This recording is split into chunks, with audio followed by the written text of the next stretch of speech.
Et si ton problème au travail, c'est pas que t'es pas assez bon, mais que t'es trop compétent. Aujourd'hui, on aborde le paradoxe de la compétence, ou pourquoi être trop compétent peut jouer contre toi. Souvent, on croit qu'exceller nous protège, mais il existe pourtant un mécanisme contraire et récurrent. Ce phénomène, c'est le paradoxe de la compétence. Selon une étude publiée en 2012 dans Organization Science, les employés très compétents sont souvent perçus comme une menace pour leurs supérieurs. Résultat, au lieu d'être promus, ils sont souvent freinés. Et psychologiquement, ça s'explique par le biais de comparaison sociale. Rappelez-vous, théorisé par Festinger en 84.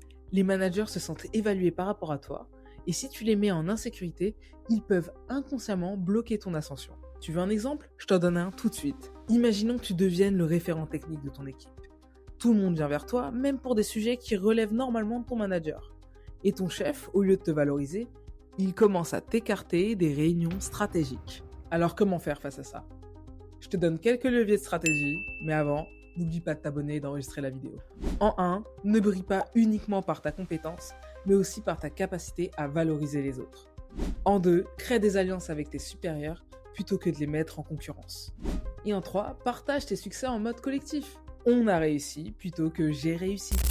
En conclusion, dans le monde de l'entreprise, trop de lumière mal dirigée attire les ombres.